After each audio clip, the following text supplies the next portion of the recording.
Well, welcome to the Protestant Path Book Club, as we are going to be going through Mere Christianity by C.S. Lewis, and real excited to kick this off.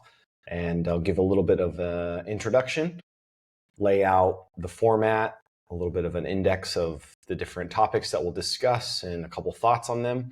And excited to get this rolling. So thanks for joining, and I hope that the Lord will use this in your life to encourage you and to challenge your thinking, and that as we really have a desire to have discourse around this classical book that's shaped so many different people, and have my hard copy right here, as I'll be reading a few quotes through chapters 1, 2, and 3, which is what we'll be discussing today. So super excited about this, and so thanks for joining us, and hope it's helpful to you in your walk with Christ and the Protestant path, just bringing an intellectual conversation around some of these topics and books, and engage in what's going on in culture as well. And we'll be putting out other things. So let's dive right into it.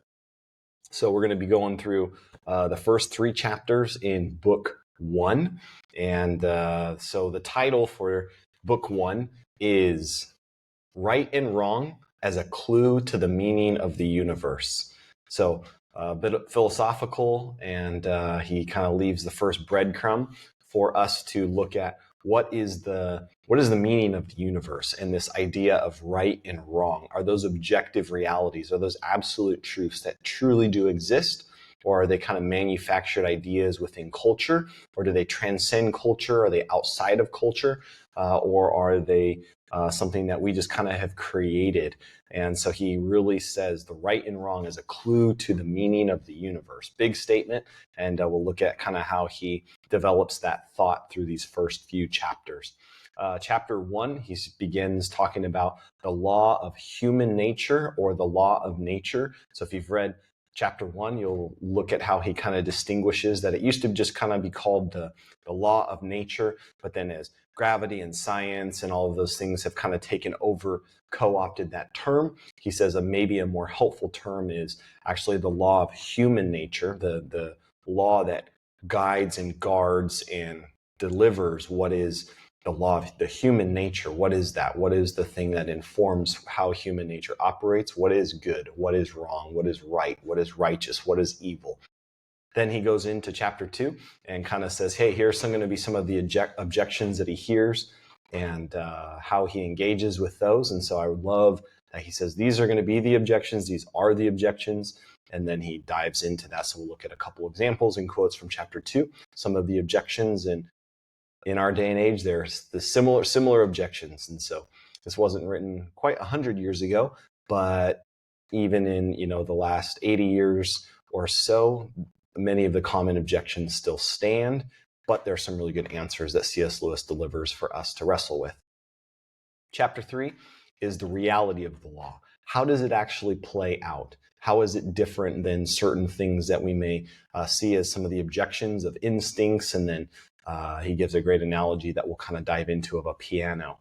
So in the opening chapter, Lewis puts forth the concept, there seems to be a standard in which all people are aware of, and they call upon it when they feel wronged. I know that I've done this, you've done this. That's not right. That's not how we should treat one another. You took my spot. And he just opens up the book with this really simple, concrete example. And we'll come back to this over and over and over again. This is one of the things that makes C.S. Lewis just such an engaging writer. And he just has this ability to take kind of these big concepts. His title for heading for the entire book 1 is Right and Wrong, a Clue to the Meaning of the Universe, this massive, massive existential question. And then he gives these little word pictures or analogies or metaphors, and they're so simple and relatable. And that's exactly how he starts chapter 1. He just says, he gives his example of these 2 guys kind of getting into a quarrel, saying that's not right, and how they appeal to this thing, this moral law, or this law of human nature, and says that is our first clue that there is some sort of objective standard that all people in all times and all places know about. And that's our clue as to the meaning of the universe, that there is someone or something outside of the law itself that has given it to us. And this is a classical way of talking about the existence of God. And so, yeah, I'll just quote the very outset of the book. He says, in regards to the law of human nature in chapter 1, I quote, "He is appealing to some kind of standard or a behavior which he expects the other man to know about." It wouldn't make any sense to use words or some sort of rhetoric to say that's not fair if the person doesn't even understand what fairness is. I wouldn't expect them to be able to even engage in a conversation if they don't even understand what's being said. And so he says, this person is appealing to some kind of standard or behavior which he expects the other man to know about. That's just so simple and something that we can really resonate with. He goes on to give a clarification, and he goes on to talk about the difference between the law of nature and how it used to be, now how it's used for gravity and science, and it kind of already addressed that. But now, for our purposes, what we're talking about is the law of human nature that all humanity is aware of, and yet, even though we're aware of it, knowledge is not the problem.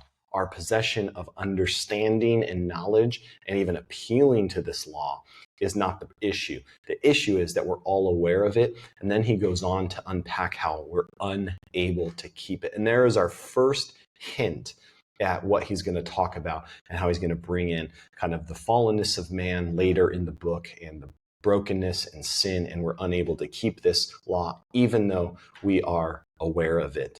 Again, this is a classical way of talking about how this natural law that we all know about, specifically through reason, leads us to discover the natural or the moral law giver. So reason is something that is unique in the order of us being created in the image of God. We are set above the other created beings and orders that exist, and we can see that in Genesis, that Adam is given dominion over these things, and he's also given the faculty to be able to reason. And that is one thing that is extremely important to understand, even just when we're talking to, maybe a common person in our city or wherever the Lord may have us, is to understand that we're not all the same.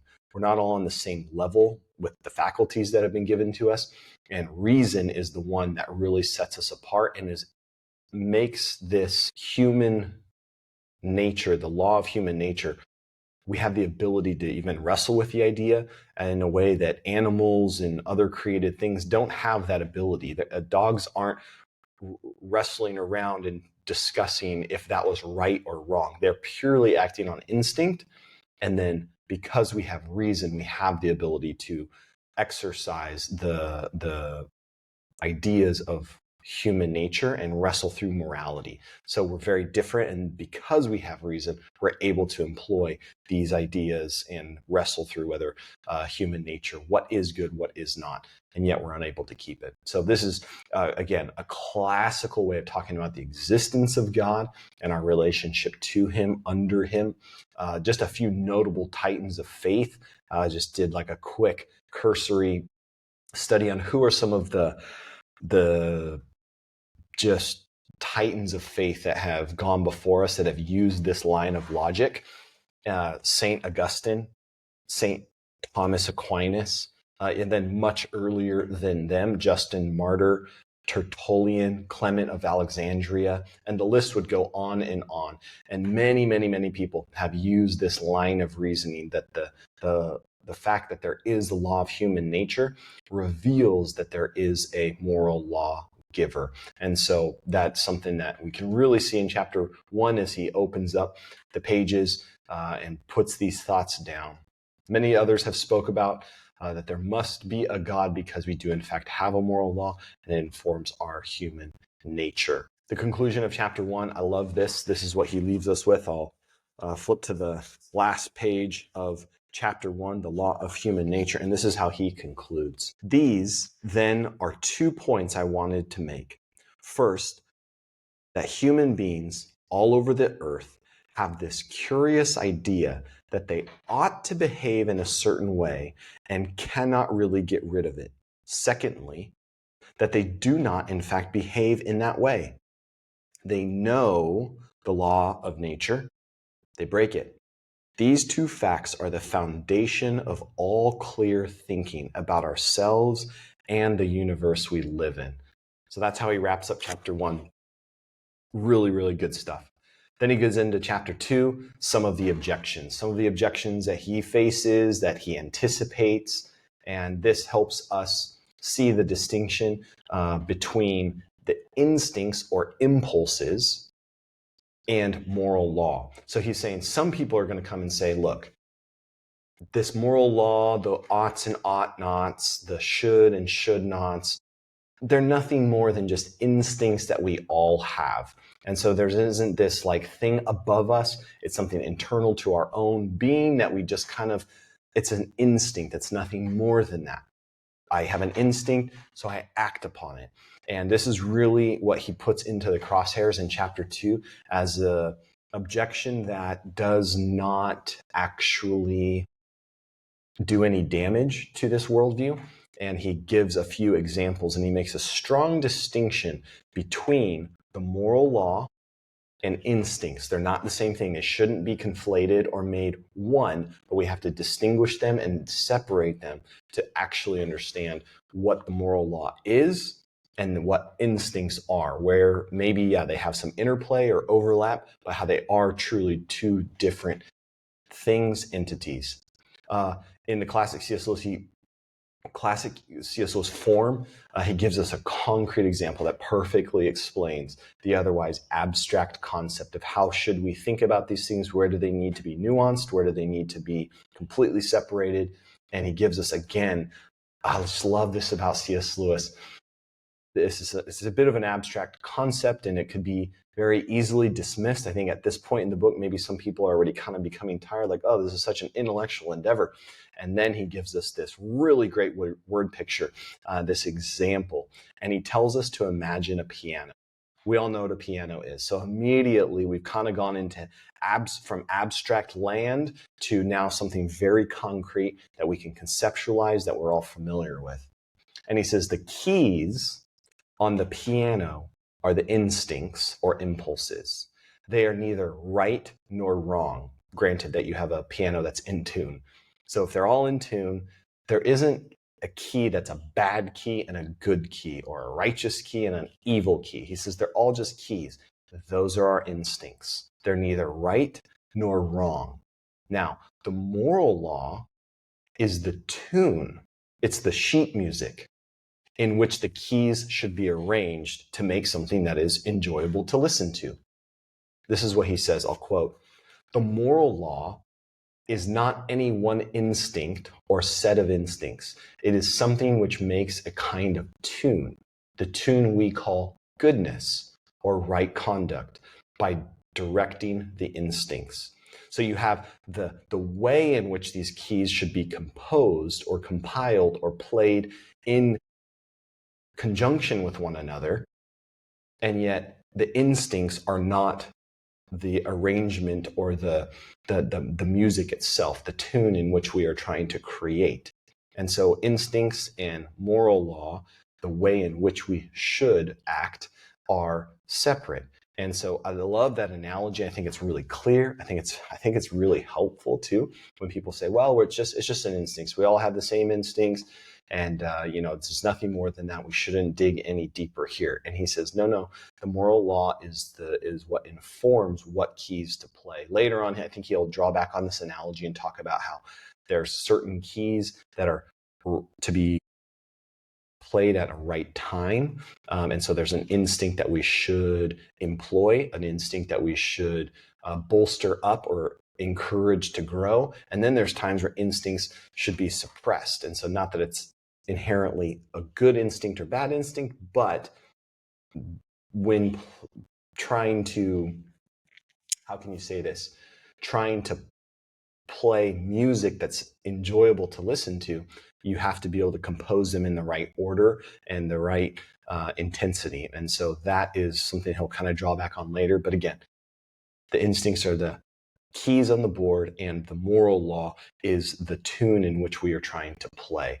And that, I thought, was a very, very helpful classic C.S. Lewis of taking an abstract concept and making it very concrete.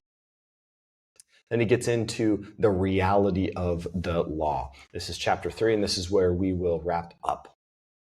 What we experience of the law of human nature is in our instincts, but comes from somewhere else. It comes from outside us, which, in line with book 1, is one of the greatest clues to the meaning of the universe and being behind the created order. Chapter 3 begins to introduce that we must look outside of ourselves to a reality that indeed exists. But the reality is something above and beyond the ordinary facts of men's behavior, and quite definitely real.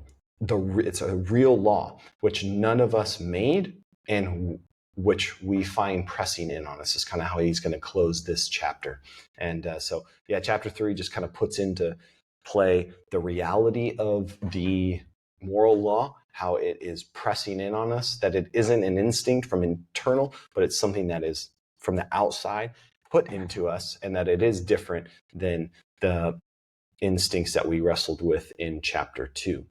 So conclusion, as we wrap up this section of Mere Christianity, this should encourage us to know that there are good reasons to believe in God. And this seems to be the reality the world is waking up to. The new atheist movement in the 80s, 90s, early 2000s, I really do think is being disrupted. And it's not being disrupted in maybe a way that we would have thought science would have disrupted it, in the sense that it's not being disrupted because we made some archaeological discovery or some brand new scientific breakthrough, although those have been helpful in this argument. And there have been some amazing archaeological discoveries that just reinforce that the Bible, the veracity and the truthfulness and accuracy of the Bible, it just bolsters its case. But that isn't what we're seeing here. Although those things are great, the new atheist movement that kind of sprung up over the last 40, 50 years is actually being disrupted by classical arguments. And that's what I love, is C.S. Lewis preceded this new atheist movement, and yet his arguments are drawing back to some of the earliest church fathers that I quoted earlier, namely Augustine and Tertullian and Clement of Alexandria. And then later you get get Aquinas and guys like that just bring these classical arguments back to, because there's a moral law, we have to have a moral lawgiver. And so these are thousands of years old, and this is what Lewis is pointing to. The fact that we have the human nature that demands that our conclusion about God and the question about God is that there is one who has actually established this order. He has established good and bad, right and wrong, righteousness and evil. And for the intellectually honest atheist, they're in quite of a conundrum here. They have to either completely deny that there is an absolute or an objective thing called good and bad, or right and wrong, or if they say that does not exist, then they're really pressed with things that we find in history, things that are in history that clearly were evil, namely what C.S. Lewis was speaking out against, the Nazi regime, as his country was being bombed and the world was threatened to be overcome by this evil regime. And an intellectually honest atheist, if they dismiss that there is objective good and bad, right and wrong, they have to say the Nazis weren't doing anything wrong, which I think we all just know on a gut level that's crazy. Nobody can actually say that. And so if they're going to be intellectually honest and consistent, if they say there is an absolute good or there is right and wrong, well, now they have to wrestle and grapple with, where did that come from? And that is where, I think the kind of new atheist movement is really dwindling. I think people are seeing that the arguments are just not unconvincing, but they really lack. They don't answer the deeper questions that we wrestle with about life. how to think about good and evil. And so I think that, coming back to books like this are really helpful. And so hopefully you can engage with people. If you know anybody who's kind of wrestling through those things, this is a great approach. So that leaves us finishing up the first part of book 1. And we look forward to seeing how Lewis develops this line of thinking all the way to the one true God. And so he starts very broad.